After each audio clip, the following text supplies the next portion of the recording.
Tonight on Denver7 News at 6, deputies search for a Parker girl who didn't show up to school this morning. We're very concerned because it's been over 10 hours now since she left her home. A kidnapped teen may be living in Colorado. Investigators have been looking for her since 2019. We finally caught up to where we think he is. I think that the people have the right to say who represents them. The past comes back to haunt an Aurora activist. A city has no legitimate business barring someone from running for office. How Excel justifies raising your heat bill by $7. And small businesses find themselves fielding unemployment claims from people they've never met. We've had 6 fraudulent unemployment claims just in the last month. Correct. And we begin with that breaking news in the search for a missing 12-year-old girl. Douglas County deputies say Catherine Gould left her Parker home this morning and never arrived at school. The sheriff's office doesn't seem to have many leads to go on, but they have ruled out her being a runaway. We are very concerned about her health and welfare tonight. Again, as I said, normally when we have missing persons, they show up in an hour or two with kids. We have our major crimes investigations unit contacting every one of her friends. We've been doing that through the day. We are very concerned of the fact that we have not located her and that it is getting dark, it's getting cold. You can find every single piece of information we have on Catherine on thedenverchannel.com. Please share it with friends and family. Investigators have reason to believe a Tennessee man and the 17-year-old daughter he allegedly kidnapped are living here in Colorado. John and Daphne Westbrook disappeared from Chattanooga in October of 2019. Daphne was recently spotted in Denver, and John has apparently been spending time in Pueblo. Prosecutors say he is incredibly skilled at encryption and has been difficult to track. We have anywhere from 15 to 20 or more Google voice numbers or voice over IP numbers, which the beauty of those is you can't ping them for any location data. And he uses Proton mail accounts, which are out of Switzerland. So it's virtually impossible to track him. And he's also big into Bitcoin, and Bitcoin, which eliminates, third parties like banks to be able to track financial transactions.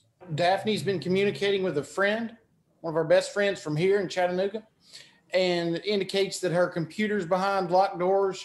Her phone is wrapped in aluminum foil so it can't be tracked, and that she virtually has no social interaction with the outside world other than her father. Now, John has also been spotted in New Mexico, and prosecutors are praying that someone will recognize him, Daphne, or perhaps their dogs, Strawberry and Fern, and will please call police. An arrest has been made in the 1982 murders of 2 women in Breckenridge. Annette Schnee and Bobby Joe Oberholzer went missing on the same day, but were found dead 6 months apart. Both were hitchhikers. Both had been shot to death. Charges were filed against 70-year-old Alan Phillips of Park County last week. Details on how Phillips was caught have not been released. Aurora City Council is meeting right now to discuss a scathing investigation into the police department and the death of Elijah McClain. Councilwoman Allison Coombs is particularly alarmed by the report's assessment that Aurora PD did not do a thorough job of questioning officers. I believe that the police simply should not be investigating themselves, period. And so from my perspective, we need to establish a process that takes that investigation, not only outside of the department, but outside of the interdepartmental police culture. Now, Council was supposed to talk about this last week, but ran out of time. So we are listening in. We will have an update for you tonight on Denver7 News at 10. One of Aurora's best-known activists is planning a run for city council. But if she wants to impact the city's future, she will first need to settle matters from her past. Denver7's Megan Lopez has the story.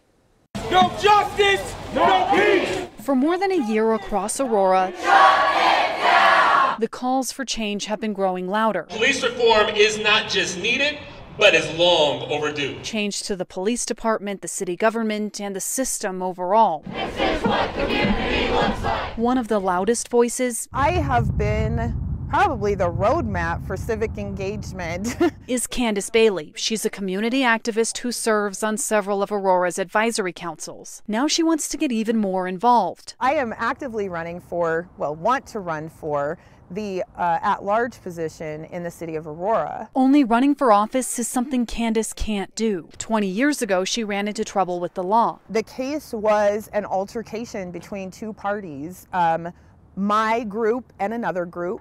A gentleman shot, I shot, no one was injured, and yes, we both had charges as a result.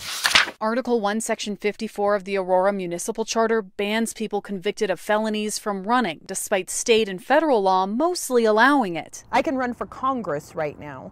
I can run for just about everything but this city. Isn't that interesting? So she has three options: get a pardon from the governor, get voters to change the charter, or sue. A city has no legitimate business barring someone from running for office simply because they have a past felony conviction. The ACLU of Colorado says, along with voting, running for office is a fundamental right. So I think that requirement violates the Constitution. For Bailey, it's not about erasing her past. I am accountable for the things that I have done, and I'll always be accountable going forward. She says she's changed a lot in the 2 decades since her conviction, and she wants voters to decide whether she's worthy of serving them. My life is a testimony to the capacity for change. In Aurora, Megan Lopez, Denver7.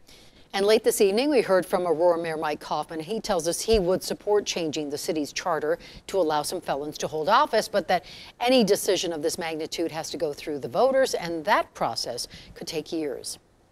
According to Excel, you should not think of your soon-to-be hiked heating bill as an example of a company passing the buck. No, you should think of it as an investment. Governor Polis previously called for utility companies to be investigated over reports that they were buying natural gas for a markup and could leave customers to foot the bill.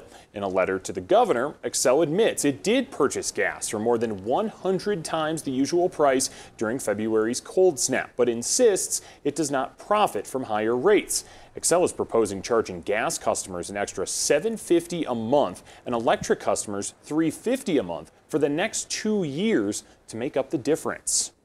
The White House expects to have enough vaccine for every adult by the end of May. Hitting that goal will require some creativity. In a deal brokered by the Biden administration, Johnson & Johnson will partner with longtime rival Merck to manufacture shots. An official told the Washington Post this could double J&J's previous distribution goal. And here's hoping Merck and J&J get along. As we've reported, Colorado will receive around 45,000 doses of the J&J vaccine this week. Immediately after that, zilch. That there will likely be 0 Johnson & Johnson doses the following week. And then the week after that, perhaps a small amount. It could range anywhere from 0 to a similar amount to what we got this week. And then finally, those supplies will increase dramatically in 2 to 3 weeks. And the White House estimates that by the end of March, there will be about 5 to 6 million doses that are distributed each week across the entire country. Now, Pfizer and Moderna still coming in strong with weekly shipments, and shots are getting into arms.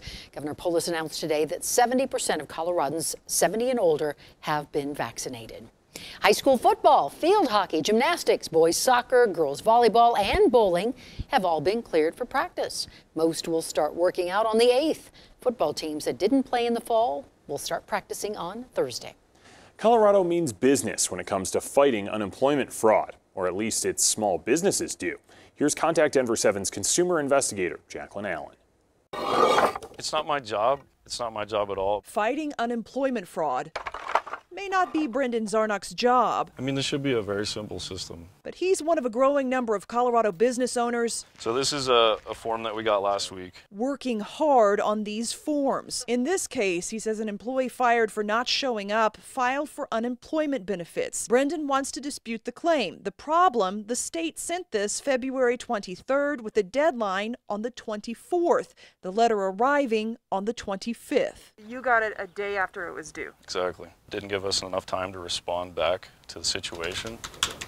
If you don't fight them, then this money goes out. Tony Brock owns an Aurora freight forwarding company. In 24 years of business, had never seen a fraudulent unemployment claim. How many have you seen in the last month? We've had 6. You've had 6 fraudulent unemployment claims just in the last month. Correct. In her case, it's people who never even worked for the company. She's fighting every single one. Whoever is behind this, they're thieves. For the state, it's very important for them to perhaps take a really hard look at this. Contact Denver7 brought these small business stories to the state's acting unemployment insurance director. The pandemic has created an absolute opportunity for fraudsters. He says the system catches the vast majority of fraudulent claims immediately, but businesses still get the questionnaires. The problem is that these individuals or these businesses don't know. We may have already closed down a good portion of those claims. We do ask employers, however, to go online and click the links for report fraud to immediately report those claims. As far as the one-day missed deadline Brendan received, the director says that should not have happened. It's being investigated. Deadlines have been extended for businesses, but these claims could affect everything from their insurance rates to PPP loans. There's times where people definitely should have unemployment. So business owners want to make sure the money's going where it's supposed to. But my concern is that if everything is auto-approving people, the wrong people, that it could be taking away from the people that actually need it. For Contact Denver7, I'm Jacqueline Allen. The State Labor Department will host 2 virtual town hall meetings on unemployment tomorrow. The first will be held in English at 1 o'clock. The second will be devoted to Spanish speakers and will be held at 3. You can find login details on our website, Facebook, and Twitter. And a lot of you apparently have an opinion on a bill that would require gun owners and sellers to lock up their firearms. Susan Clare wrote that it's common sense that guns should be locked up. Eric Rosenblum wrote people that have children under 21 living at home should place trigger locks on their guns or put their guns in a safe. But why penalize responsible gun owners that have no children? My dogs have no thumbs, unquote. Now, we should say, for better and for worse, this is the kind of law that will likely only be enforced when police are in your home for other reasons. Coming up, we're checking out. Planning a tailgate. And learning to fly again. It seems like people feel more comfortable traveling now. Beautiful day today. There's snow and highs near 70, both coming up in the 7 day.